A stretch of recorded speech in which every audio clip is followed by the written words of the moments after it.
This episode of Q Point Podcast is pre-recorded, produced and sponsored by Corenna Quirk, broker at Next Home Experience. Different views. I know your story. From different cues. Incredible job. He's David Quirk. You brought it up. And she's Corenna Quirk. Imagine. This is Q Point. Thank you for joining us for part 2 with Maine State Auditor and Democratic candidate for Maine's 2nd Congressional District, Matt Dunlap.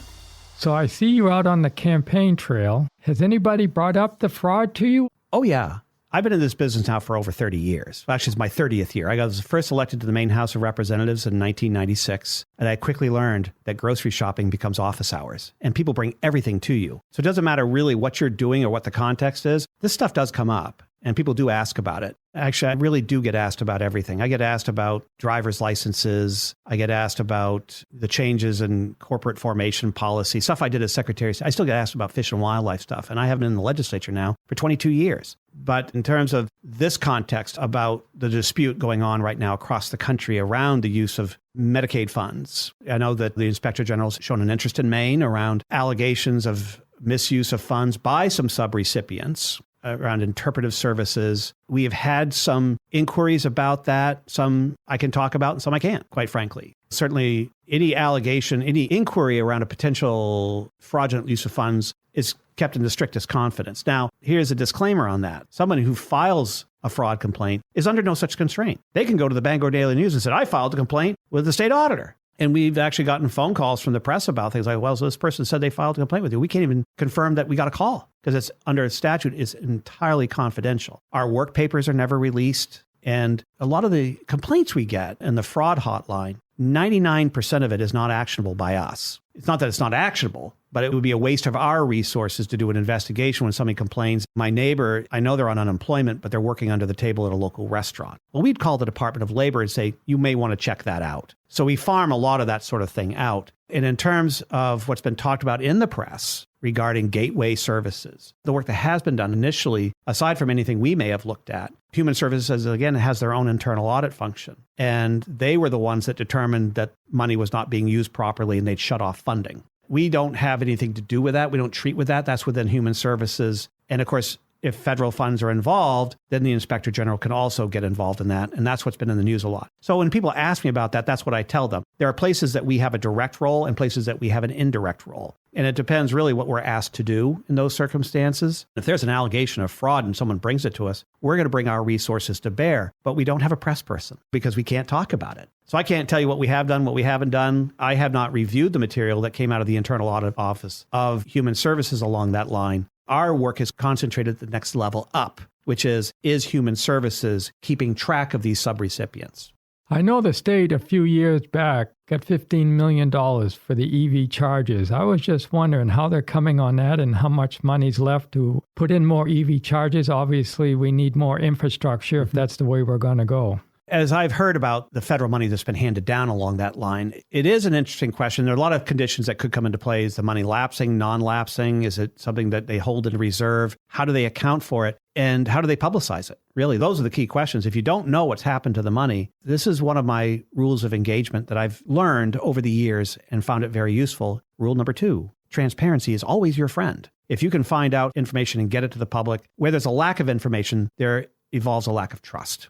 And when you're talking about these federal expenditures, when you can't find out how the money's been spent or where it is or what the balances are, people are going to question that. And that's part of the value of this work. If we were, say, to get a complaint where the state's gotten $15 million for EV charges and we don't know how many have been put in, nobody will tell us anything, and we think the money's being misspent somehow, perhaps they used it for something else. And that does happen, not illegally necessarily, just organically. So when I was in the legislature on the Fish and Wildlife Committee, one of the things that we dealt with was illegal dumping. You have to pay $50 to get rid of an appliance or tires. So what do? They go off the stud mill road and throw it in the woods. People own that land. And for sportsmen, they rely on the largesse of landowners to let them access land to go hunting and fishing. And one of the reasons why land gets posted is because people dump old couches on people's property. So I had the brilliant idea that you pay an environmental fee on all this stuff. When you buy a refrigerator or you buy tires, you pay an environmental fee. And that money goes somewhere. And I thought, well, we learned that fee was established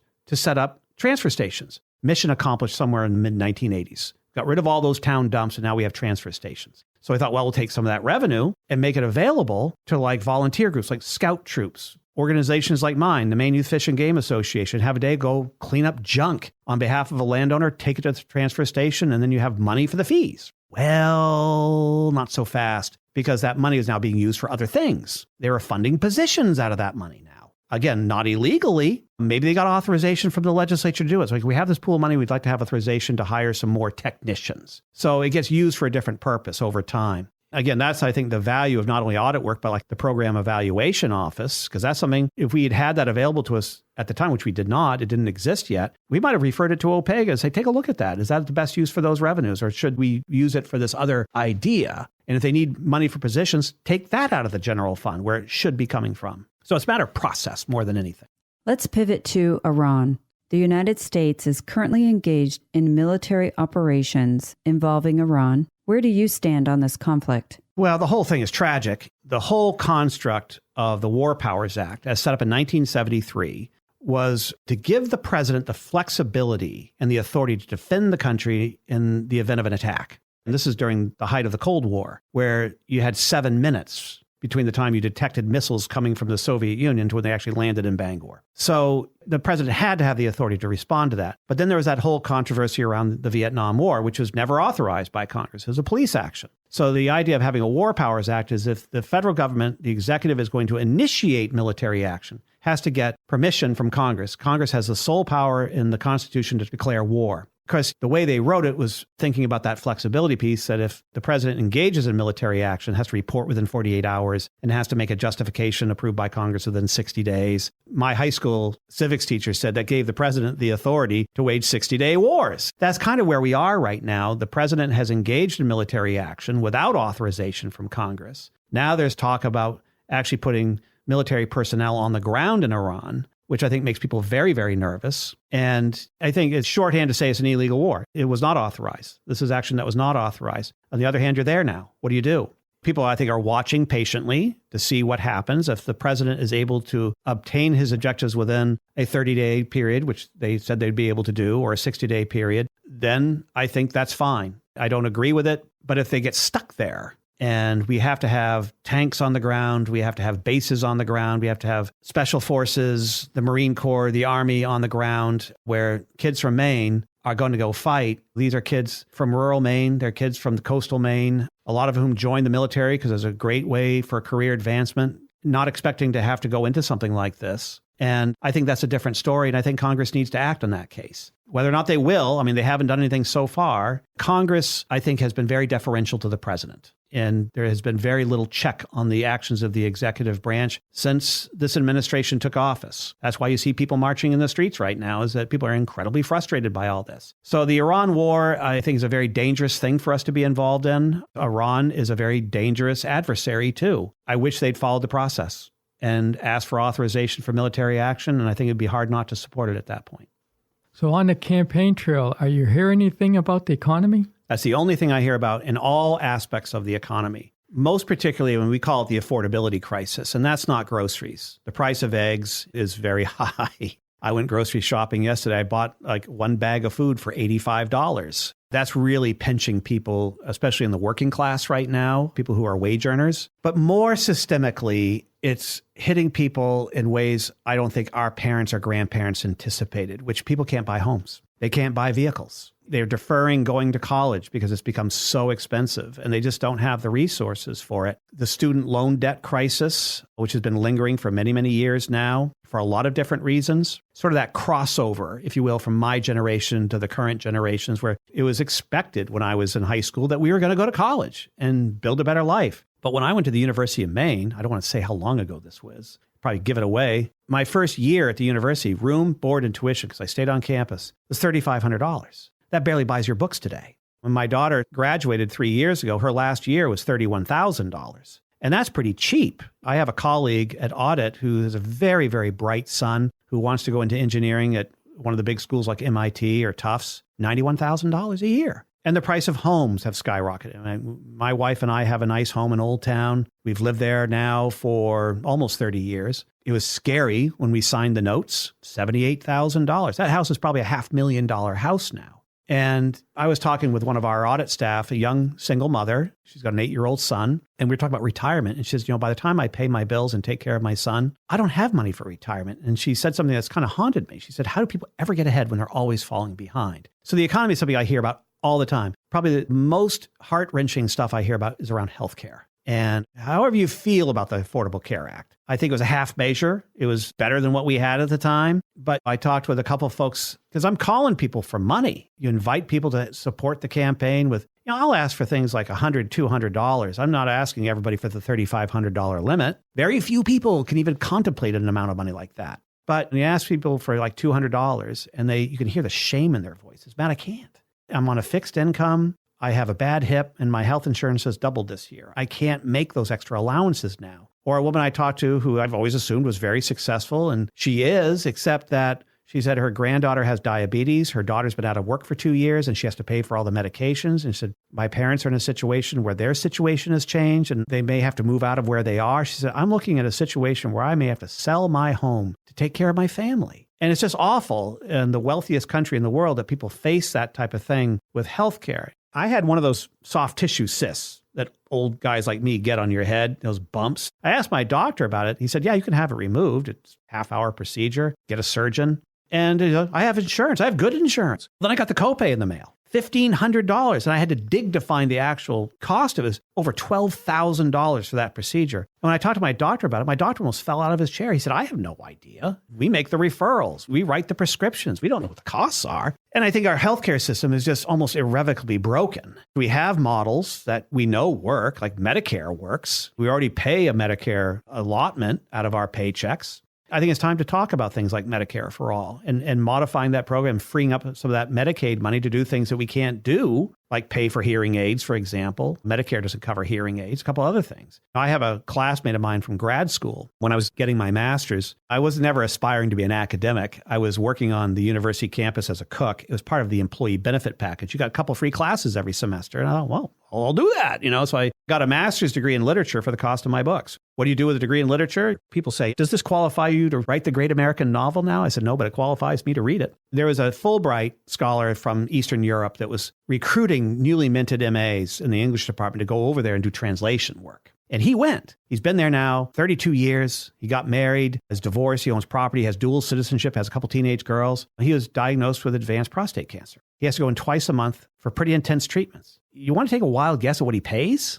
Zero. He pays nothing. It's all covered because they have universal health care coverage. Now, yeah, they pay a lot in taxes, but they also don't have to worry about slipping on the ice and going bankrupt either. Of all the things I hear about housing, I hear about healthcare, general affordability. I hear about what's going on in Washington. I mentioned Congress is sitting on its hands. That's not a partisan jab. I'm an institutionalist. I believe in the power of a legislative body to act as a check on the executive and the judicial branch. And Congress is not doing that at all right now. So that's a grievance I have as somebody who believes in the power of an elected legislative body to serve people. That's one of the reasons why I'm in this business. You are listening to Q Point Podcast. I'm Corenna Quirk, co-hosting with my husband, David Quirk, and we are having a discussion with Maine State Auditor and Democratic candidate for Maine's 2nd Congressional District, Matt Dunlap. What separates you from the other 3 candidates in this primary? Well, first of all, I got into this race when it didn't look very easy. It was something I'd find myself looking skyward and saying, am I saying this out loud that I'm going to challenge a 4-term incumbent from my own party? Not only because people disagreed with a lot of his votes, but Congressman Golden had kind of gone dark. He didn't have town halls. He didn't go to forums. He didn't go to schools. He didn't even walk in parades. And the conversations I was having were less about disagreements with his votes, and there was plenty of those, by the way, often being the only Democrat voting with Republicans on a host of controversial issues. That really upset people. But the fact that they couldn't access him, in fact, I was asked to speak to a group right after I announced I was exploring the idea, and I was ready for the tough questions about things like gun control and Gaza. All they wanted to talk about was access. Will you commit to having town halls? Will you talk to us? They felt like they had nobody to talk to. And also, too, when you're an elected official, you have that amazing ability to lift people up just by being there. I was in the bank and the teller said, I have to tell you something. She says, I had to do some official business a couple of days ago and your name is still on my driver's license. And I pulled out my license. I said, oh, He comes into the bank. She said, my 11-year-old son was so impressed that I knew somebody who was important. And I gave him my business card. And I said, look, not for nothing. I'll go to schools. Give this to your son, have him give it to his teacher. And if they want me to come talk about government, I'm happy to do it. And the look on her face was like, wow, that is such an amazing gift to give to people that they matter. And that was something that had been abandoned and people felt it keenly. So I got in, I announced in early October, we began building the campaign, we were raising money, building a website, all that stuff. And about 4 weeks in, Congressman Golden withdrew from the race. And then not long after that, Jordan Wood, who was a longtime DC staffer, born in Lewiston, had moved back to Maine to run for Senate against Collins, was polling at about 1%. He spent $2 million. He and his husband have a lot of money. They do digital fundraising for campaigns. It's a little bit controversial how they do it, but I won't get into that. That's their problem, not mine. And called me up. Very affable guy, very nice fella. And he said, look, I'm doing the right thing. I'm going to run for Congress now. And I was like, well, welcome to the race. And then Paige Loud, who's a social worker. She's a grad student at the university. She lives in Old Town. And she text messaged me right before Christmas, should file papers to run for Congress because she sees that as the place where she can make the most difference. We did a poll. She was hovering somewhere around 3%. So good heart, no experience, and no name recognition whatsoever. And then in the middle of January, Joe Baldacci, the state senator for the Bangor-Herman area, announced he was going to run, and he filed papers, and he's been pretty energetic. Of course, the name recognition is something that's fearsome for a candidate like me. The Baldacci name is well known and beloved around the Bangor area. He's been in the Senate for 6 years. He was in the city council for quite a few years, and I've been in state government for 30 years. So there are some differences, different policy approaches, but it's a Democratic family fight, and I'm not going to run anybody down. I don't believe in being negative about that sort of thing. I worked with Joe's cousin, Mike,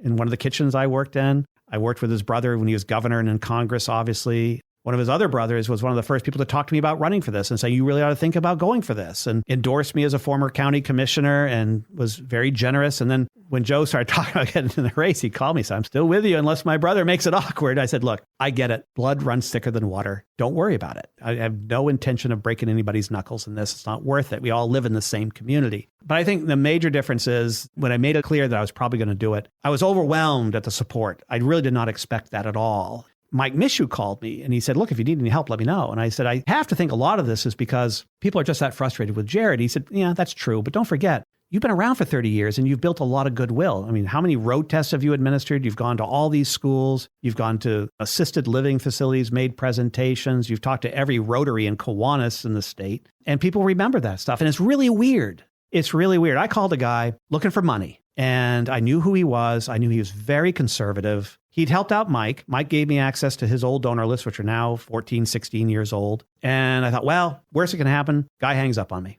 So I call and, we had a great conversation. He said, so what can I do for you? And I said, well, you were very generous with Congressman Mishu, and I was wondering if you could do the same thing for me. And he said, yeah, I can do that. And he said, you probably don't remember this, but when you were in the House of Representatives, he was working in state government. And he said, you arranged, because I was asking you about it, you arranged for my 9-year-old daughter and a couple of her friends and me and my wife to go out with some wildlife biologists this time of year, is in March, on a tour of bear dens. And they got to hold bear cubs. And she said she still talks about it to this day.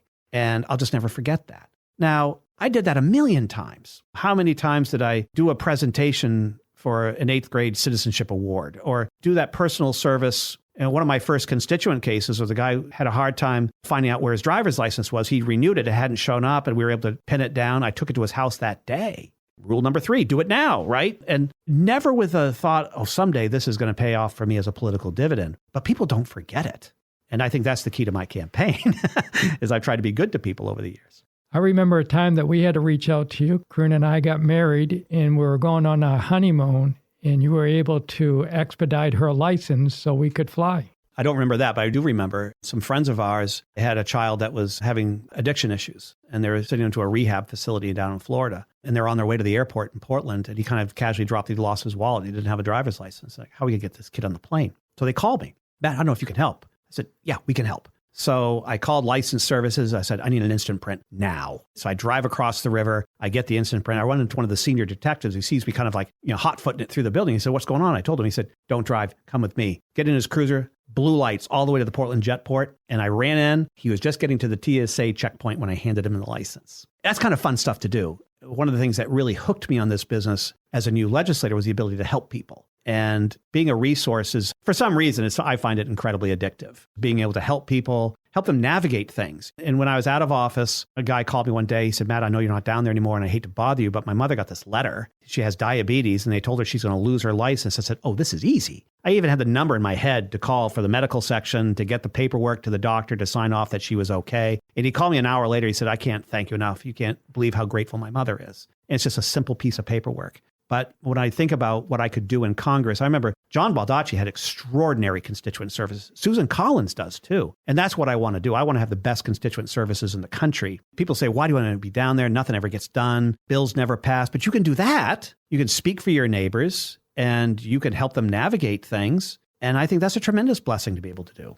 So if you are elected to Congress, what's your thoughts on the ropeless gear that a lot of the lobstermen are complaining, saying it's dangerous, not to mention it's so expensive? I think the expense and the fact it's very, very new technology are the two things that really raise flags for me on that. My brother had a lobster license. There's a little backstory on that. He was not doing very well in school, but he was intensely interested in lobstering. We lived in Bar Harbor. And my father, I think out of a sense of pure frustration, said to him, if you turn around your grades by the end of the term and get straight A's, I'll buy you a lobster boat. Well, that's where the fishing vessel Poor Pitiful Pearl came from, because he got straight A's and got the lobster boat. And that was back in the day when you could go to town hall and put $10 across the counter and get a lobster license. Obviously, that's changed very much. So I know a lot about the industry. I was very involved in the legislation around the Monhegan lobster zone in my first term. The thing that we talk about when we talk about fishing gear, the loss of the right whale, that's what this is all about. It's about entanglements. What we don't talk about with right whales and other marine wildlife are ship strikes.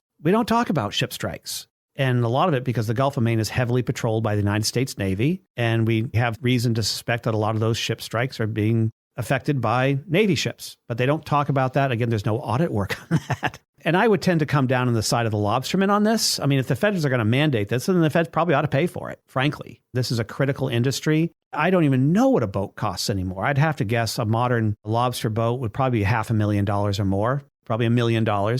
And what the fishermen are facing right now, and it's not just fishermen, it's farmers too, but especially lobster fishermen, that's the most visible part of our fishing industry these days.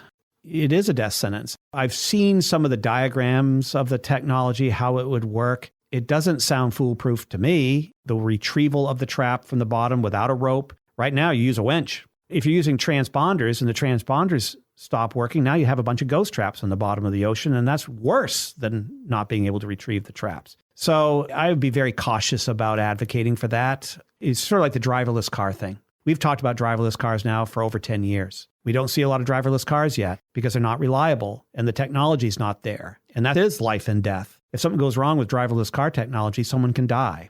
But we were watching it when I was Secretary of State with a weather eye that there is a possibility within 20 or 30 years, Bureau of Motor Vehicles no longer exists. We're not going to be issuing driver's licenses anymore. That will change. And I think this is a very similar thing. I don't think the technology's there yet, and it's too early to mandate it. And if we do mandate it, there's got to be a methodology where someone who aspires to make a living on the sea is not out of reach for them. Because you know where that pushes that to then? It pushes it to the corporate interests. Big conglomerates that can pay for all the equipment, and then it's their people doing the fishing and not somebody who happens to live in Stonington or Bar Harbor or Roque Bluffs or something like that. And I think that would be a real shame to shut down that industry that way and turn it over to something else. Immigration remains a major national issue. Where do you stand on border security and legal immigration? The bottom line is that Republicans and Democrats have got to get to work together. And we have to come up with something where we can explain to the American people and to the people who want to come to this country what it takes and what it means to become an American citizen, and it has to make sense. Right now, it doesn't make sense. And of course, it's a bifurcated argument about immigrations and customs enforcement. What's happening out there right now is just awful. My niece lives in Minneapolis. This winter was a terrible time in Minneapolis. And I've watched a lot of the videos and I've talked with law enforcement officers on both sides of the issue, and they're both right.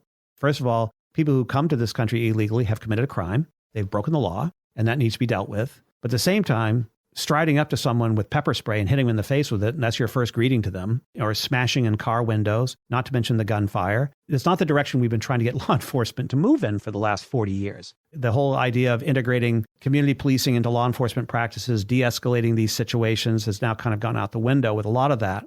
But there's a reason why somebody will take their young children and walk 3,000 miles to come to America. It's to get away from something else. And in that regard, we ought to be paying attention to what's happening in those countries and why people are trying to flee there and come here. My father was a copper miner for a few years after World War II before he went to college. And he was in southern Arizona. The mine is still in operation. It was a shaft mine. Now it's an open pit mine. But he said all the other miners were Mexican. And they'd come over the border every day and work all day and then they'd go home at night. There was no border crisis. Things were different then. And part of the reason why they become so strained is because we keep tightening the rules to the point where they're not easy to follow. And people say, I want to go there, and they're going to come anyway. And they do. They cross the border illegally and they live in the shadows. And how we treat with that has to be part of that conversation. Do you deport people? Do you find a way to accommodate this, understanding that, look, my ancestors got off of a boat, they raised their right hand and they took an oath and they were citizens. There wasn't that much more of a process than that. But it's gone back and forth from the Chinese Exclusion Acts of the 1800s to the shutting down of Ellis Island. And one of the things we would point out to people about when the Real ID Act was first being contemplated is that if you were born before 1938, I think it was, or 36, you were not subject to the conditions of the Real ID Act. Because if you immigrated to this country as a minor child, at that time, you were automatically an American citizen. There was no paperwork. There's nothing to double check. So the immigration laws have changed somewhat vertically over the last 100 years, 150 years. And I think the examination that we need to make as policymakers is who gets to come here and become an American citizen and how do they do it? And that has to be clear and it has to be fair and it has to be uniform and then implement it. And I think at that point, the problem becomes a lot more manageable. I've talked to folks in the farm economy who are very, very worried about these crackdowns because they rely on a lot of H-1B visas, H-2B visas for people to come and rake blueberries or cut broccoli. There's a fella I buy chicken from at the farmer's market. It's all organic. His biggest problem is nobody wants to work in a slaughterhouse. We had some carpeting replaced a year or two ago. It was a Home Depot gig. They had a special. So we had a stair runner done on our front porch. I don't know where these guys were from originally, probably from somewhere in Latin America. I've never seen people work so hard in my life. They were in and out of there in 40 minutes. They had all the old carpet out. They were hardly even talking to it. They're just going to work. And they had probably 10 other jobs to do like that during the day. I got the sense that they were happy to have the work. And that's why people want to come here. They want to make their lives better. And we need to find a way to accommodate that because those were our ancestors who came here and worked like that and made better lives for us. You are listening to Q Point Podcast. I'm Corenna Quirk, co-hosting with my husband, David Quirk, and we are having a discussion with Maine State Auditor and Democratic candidate for Maine's 2nd Congressional District, Matt Dunlap. Based on what we've heard from law enforcement on this show, cocaine, methamphetamine, and fentanyl are much more prevalent than they were about 5 years ago. If elected to Congress, would you support expanding high-intensity drug trafficking areas beyond Cumberland County? Well, I would certainly be interested in learning more about it. I won't say flatly that I would support it or not knowing how the program works. I'm a big supporter of law enforcement, and I will tell you as Secretary of State, people don't know this. I had a law enforcement division under me, and you would know that because I'd come to the dealerships, but we did a lot of regulatory work. You certainly did. But they also were academy-trained, sworn law enforcement officers, fully equipped with Code 3 packages in their vehicles. And people say, why does a motor vehicle detective need an AR-15? And the answer to that was very simple. If I had my Aroostook County detective driving by Caribou High School and the call came with the radio that there was an active shooter there, I didn't want them going in there with a 9mm handgun. I wanted to be able to pin that guy down, whoever it was, and save the kids. And those long corridors, that's what an AR-15 in the hands of a law enforcement officer is designed to do, is to protect people in those situations. So we wanted them to be able to do their job, whatever that job emerged to be. I'm a strong believer in that. And because of that presence in my office, I had access to a state vehicle that was equipped with a police radio. And every single day I'd be driving somewhere and I'd hear about an overdose non-responsive. This is an incredible problem. And at a very high level, I would strongly support greater interdiction.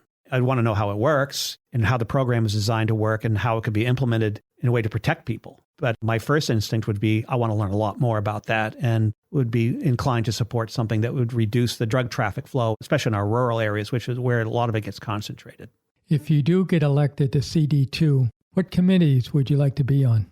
Well, that's a great question. I've looked at the list of committees several times, and I can see potential in all of them. I mean, there are some that are incredibly relevant, like transportation is one that's always very popular. And frankly, if I had my way, no offense to the car dealerships, I'd have a lot more light regional rail in Maine for commuter services, but very expensive. And that's probably why I don't get my way all the time, because some of my ideas are very expensive. But my experience in the legislature was that there's no such thing as a bad committee. So I'm not terribly worried about which committees I get assigned to. And my time in the legislature, the hallmark of my time in the legislature was the fact I spent 3 terms as chair of Fish and Wildlife. I did a lot with that. I was one of the founders of the Maine Youth Fish and Game Association. I went on to become executive director of Sportsmen's Alliance of Maine. I still write for the Northwood Sporting Journal now after 30 years. I'm the treasurer of the New England Outdoor Writers Association. More. I've been immersed up to my eyes in the outdoors, primarily because of my work on that committee. What people don't know is that was my 5th choice. Of course, I'd had a 3-way race. I was feeling rather full of myself that I'd had a tough race and I deserve a good committee assignment. And I put down my choices as appropriations, taxation, because that was Jack Cashman, one of my predecessors, had chaired tax, So I thought I'd put taxation on there. And then I think I had education and maybe labor, because I had the paper mill in my town, a couple of labor unions. That seemed like a good place to be. And then fish and wildlife. And I was sitting in the chamber early in the session, just trying to get acclimated. And a staffer comes into the chamber and says, Representative Dunlap, the speaker would like to see you in her office. So I go in the office, and Libby Mitchell, she's a great speaker. She's there all by herself, and she gets up from around her desk and she claps her hands together and says, I am so sorry. I cannot give you any of your top choices. Those are all seniority committees. I'm going to put you on the Fish and Wildlife Committee. And I was like, oh, thank God. Something I'm actually really interested in. And I wasn't like a big Daniel Boone. I mean, I did some bass fishing and a little duck hunting. I did some fur trapping on the farm when I was a kid. But I was like fascinated by the area. And I'm so glad I was on that committee. So likewise, I reckon I will probably have my own hierarchy of choices once I get elected. It's too early. I got to get elected before I can start picking committees. This is part of what you have to judge in your decisions on who you support for leadership. And I went through that when I was first running for the office. The people running for speaker were Steve Rowe, who later became attorney general, was a candidate for governor. Libby Mitchell was the Democratic nominee for governor that same year. He was president of the Senate. I mean, these are 2 towering figures. And that was a really, really tough choice. But my matrix was just as simple as, who can help me do my job better and serve my constituents better? Who's going to be a better resource for me? And just have those conversations. And now I believe I made the right choices in my votes for leadership. And I'll do the same thing down there. The people who say you're going to be on this committee, I'm going to want to have those talks with them and say, how do you help me be a better member of this body? And how do you help me serve my district better? They may say, well, Matt, everybody says the House Committee on Astronomy is a great place to be, but I think you'd be much better fit on the House Committee on Firewood and Heating Oil. It's like, okay, well, then I'll take that advice. And especially if it's something I've come to trust, I will do that. And I will throw myself into whatever work I put into. And I think my record speaks to that. Everybody thinks I'm a Daniel Boone. I never tagged a deer till I was chair of that Fish and Wildlife Committee. What I knew about elections as Secretary of State when I first got elected was that I'd been elected. What I knew about motor vehicles was that I had a license and a license plate. I knew a little bit more about archives because I'd done some work with the archives as a member. I'd never taken a high school bookkeeping class when I became state auditor, but I was able to learn and adapt and find some success. And I believe I will do that, whatever committee they put me on. I'm actually really excited by the prospect. Speaking of the race for primary, have you seen any polls? Yeah, I've seen a lot of polls, and they're going to come out faster now. UNH did a poll a few weeks ago, really focused on the Senate race, but our race was in there too. And first of all, in the general election, the generic Democrat matches up pretty well against former Governor LePage. And then among independent voters, I was ahead of all the other Democrats in appeal with independent voters. And that's really where the election lies in November, is the independents. When you have roughly 31% Republican enrollment in the 2nd district, 29% Democratic enrollment, but 40% unenrolled independent voters. And that's who are probably ultimately going to decide who the next member of Congress is. So the fact that I'm doing well with them, I think bodes well. And then we commissioned a poll with a national polling firm that showed I was up 7 points over Senator Baldacci. And that's just on the first round. It was a scientific poll, so they did some testing around positive statements, negative statements for all of us. I didn't love it, especially with the negative stuff they came up with me. And it's about to say, no, trust these guys. They know what they're doing. And the further you go down the line, the better I do. So I feel very good about where I stand in the race right now. We've been raising money. We're getting endorsements. By the time this airs, we'll have rolled out the nurses union endorsement and some other major endorsements. Mike Mishu endorsed me very early on. We've had about 100 other current and former elected officials. city councilors, county commissioners have all issued endorsements of the campaign. And I'm just getting really good feedback from the public. So I feel like it's going very, very well. And the polling has indicated that as well. Are there any planned debates? Yeah, we've had some requests for placeholder dates from some of the TV stations and some of the political organizations that may have some forums and debates. So that's going to be coming certainly before the end of May, for sure. So there's been some recent attention around your campaign, including a video of you filming at the residence of Paul LePage. Can you walk us through what happened there from your perspective? Yeah, it's actually a tempest in a teapot, really. Some of our media people thought it'd be kind of fun to punch this up a little bit. The complaint that's come from LePage's campaign is that somehow we doxed him, that we exposed his residence to the public, which is not true. So when he rented that place last year, WMTW did a whole story about it, including footage of the building. I had forgotten all about that. I remember when he said he was coming back to Maine that he'd rented a place in Augusta. So then the Portland Press Herald had a front page story about it on Thursday. And that's when they said, you got to do a little thing about where's Paul? Where does he live? And okay, it's one of those cute one-offs. They wanted to do something for our Facebook page. So it was after hours. We just issued the single audit. The legislature had adjourned. Now, my wife is the assistant clerk of the House. This is where it's gotten into a bit of a nasty snarl. So here we are on the public sidewalk and we do the video. I have my little script. You get a haircut here at the barber shop. You could rent a car here. I'm not sure if anybody actually sleeps here or not. And people don't need a part-time resident to be their congressman. Paul LePage is a Florida resident. And that's why I'm running type thing. So we put it up on Facebook and the LePage campaign came down very hard, very quickly and said that we had doxed him. Now, I'll be very, very clear that if we had stumbled across the information about the address, I never would have done that. I never would have exposed his address. But it was in the front page of the paper. They actually specified the street address, which we never even mentioned. We never mentioned where it was. We just had the place behind us in the video. And I think we really struck a nerve because there is a question about where LePage is most of the time. We never see him. I suspect he probably spends a lot of time in Florida. I know his wife has worked in the restaurant in Booth Bay. Maybe he goes there for part of the time. And yeah, they have a rental there. I don't know if he stays there or not. Ultimately, I don't care. That's his problem to answer for what his residency is. It is very difficult to determine in a negative way because when you register to vote, you are declaring that as your domicile. We also know that he took a homestead exemption in Florida, which declares that as his domicile. Again, these are problems for him to sort out and answer to the public for, not me. In terms of how to handle this sort of thing going forward, I believe in fair play. I would never do anything to put Paul LePage or his family at risk, and I would hope he would not do anything to put me or mine at risk. That's below the belt. But again, this was already information that was well documented and out there, and we gave it a little poke and apparently struck a very raw nerve. When a Mainer is standing in the voting booth, why should they choose you? Because I'm going to be the one that's going to be there for them constantly. I'm going to be accessible. I'm going to be accountable. These are the promises I made as a new legislator, that I would never cast a thoughtless vote, and that the day I think $1,000 is not a lot of money, I'm going to get out. And I still feel that way. I still think $1,000 is a ton of money. And I have been able to explain my votes, even though I left the legislature 22 years ago. And I will also seek feedback. I'm going to want to know what the right thing is to do. Like we talked about the lobster gear. What's the right thing to do? And this is one of the things they tell you kind of tongue in cheek in the State House, because you have your voting switch. You have the green button for yay and the red button for nay, and then you have the yellow button for page.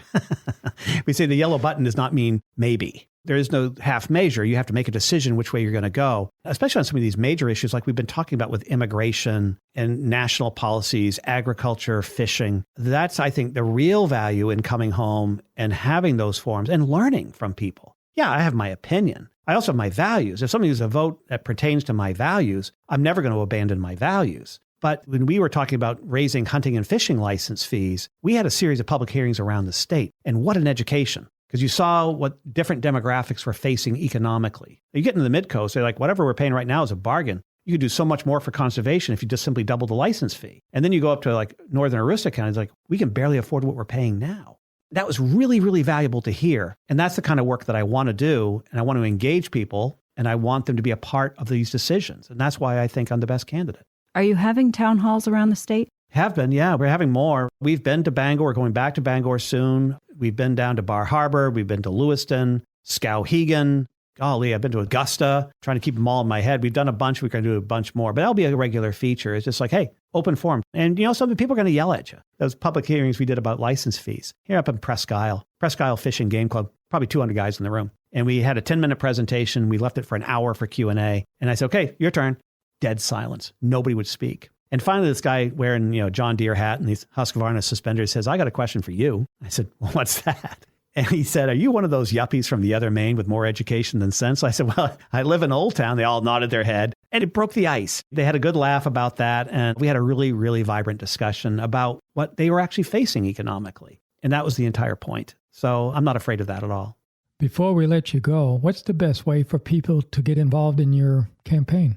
We have a website, mattdunlap4uscongress.com. We have a P.O. box, and people do write letters. P.O. Box 505 in Old Town, 04468. And those are really the easiest ways to get hold of us. There's an email portal there, and people want to sign up as a volunteer, even if they want to contribute money. It's amazing. People contribute money to these things from all over the country. And I've taken a bit of a project where I call a lot of people who've donated like $50. And it's like, why? Why would you give my campaign $50? What do we see and what do we share? And it has some great conversations that way. And sometimes they come back and give more, which is a great dividend to get out of that. But really the best part of this campaign are the conversations that you have. And making fundraising calls all day sounds brutal, and it can be. I've had like 3 people actually hang up on me and say, I'm not supporting you. Bang. It's like, okay, whatever I did it well at some point. But when people tell you what they're facing and what their concerns are, even if they're angry at you about something, it really informs the importance of the work. And it's been really valuable for me. And I've really gotten a lot of mileage out of it, a lot of pleasure out of it. Maine State Auditor and Democratic candidate for Maine's 2nd Congressional District, Matt Dunlap. Thank you so much for joining us. It's great to be back. Thank you very much. We do appreciate it. You've been listening to Q Point. Follow us at qpointpodcast.com or on your favorite streaming app. This is where you can get the news from the people who make the news. Make sure to join us next time. We hope you tune in. Q Point Podcast invites guests and candidates from all parties to join the conversation. The views, information, opinions, and comments expressed during this program do not necessarily represent those of the host, Q Point Podcast, associates, affiliates, and CQRE LLC. Thanks for being a part of the conversation. The most important voices aren't always the loudest ones. They're the voices of everyday people, raising families, running businesses, serving their towns. That's who we want to hear from. Share your ideas with us online, and let's make sure those voices are never left out. Find us on Facebook or on X or at qpointpodcast.com. We look forward to hearing from you. Catch every episode at qpointpodcast.com or wherever you stream. Tune in and tell your friends.